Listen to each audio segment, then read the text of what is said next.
Welcome to today's guide on the perfect prep for any boss fight in old school RuneScape. As a would-be PVMer, honing your skills is essential, but having the right game knowledge and preparation can make or break your success in challenging encounters.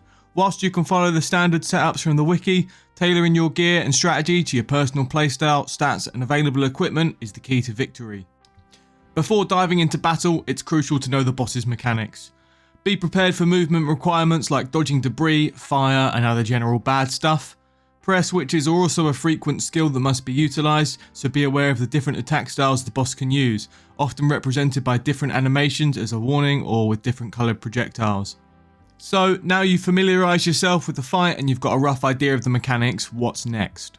Selecting the appropriate weapon is vital. Consider the boss's weaknesses and attack style. For example, use a bow with a long range if you need to keep your distance, or perhaps something that can auto-cast ancient magics for freezing enemies. Melee weapons are great for when you want to get up close and personal, but it's generally only the best attack style for a fight if you don't need to move around too much. Your attack speed matters just as much as your attack range. Most content works better with faster weapons, but there are use cases for slower weapons too, such as special instances where there is no attack delay between hits. Sometimes you'll want to bring a super fast weapon too, like the Toxic Blowpipe for taking out lots of weak enemies. Special attack weapons are also important. Weapons like the Dragon Warhammer or Bando's Godsword are great for reducing a strong enemy's defensive stats, with the Bone Dagger being a little known budget alternative. Some weapons also have a special attack bonus to certain enemies, like the Keris Partisan being the ultimate bug slaying companion. The last thing to be aware of is certain weapons being uncharacteristically useful in certain cases, like the Dragon Dagger. It's frequently used in the Tombs of Amascut Warden's fight due to always hitting max damage on one of the phases and having a rapidly fast special attack. Now you've got your weapons sorted, you'll need to consider your armour. We can't be running into the boss's lair butt naked if we want to succeed. Equip armour that suits your role and boost the combat stats in your chosen attack style, either ranged, melee or magic. Also consider if you want your armour to increase your offensive or defensive bonuses as a priority.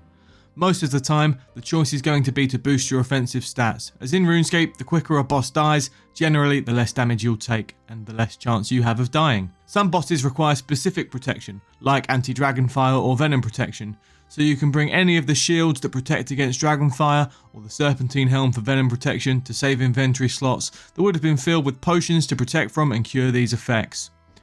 Also consider your prayer bonus. If you don't need a big offensive boost and are going to be using a lot of protection prayers, this will dramatically slow your prayer drain rate.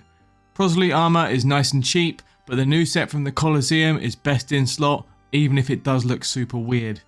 The final consideration is any niche items you might need, like Rings of Recoil or Suffering to return damage taken back to your opponent, a Blood Fury to return some of the damage you deal as health, or a Light Bearer Ring, restoring special attack energy at double the usual rate.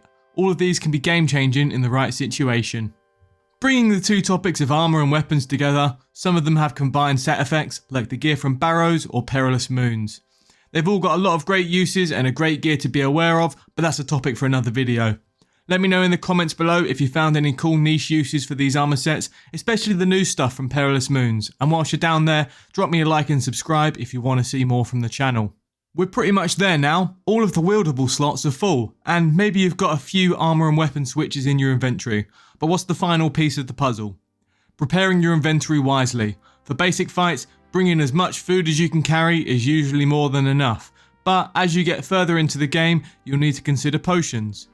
Balancing healing and prayer restoration items like Saradomin Brews and Super Restores is crucial. Remember, Saradomin Brews drain your offensive stats, so you'll need to drink Super Restores at a ratio of at least 3 doses of Brew to 1 dose of Restore to ensure your stats are fully restored. You'll also want to bring stat boosting potions like Super Combat Potions or Ranging Potions. The Humble Strength and Attack Potions are great for those on a budget and can give you the edge you need to see out a boss fight to the finish.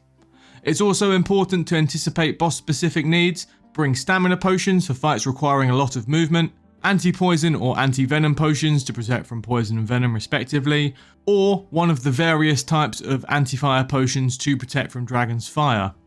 The other important consideration is not what to take, but how to set up your inventory.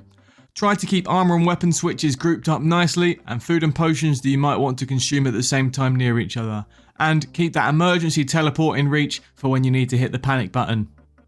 As a wise man once said, proper planning and preparation prevents poor performance. Knowing the fight mechanics and entering with the right tools are just as crucial as having the skill to execute. Remember, practice makes perfect, and adapting your strategy based on experience will elevate your PVM game. You can use the wiki for guidance, but you don't need to follow it as gospel.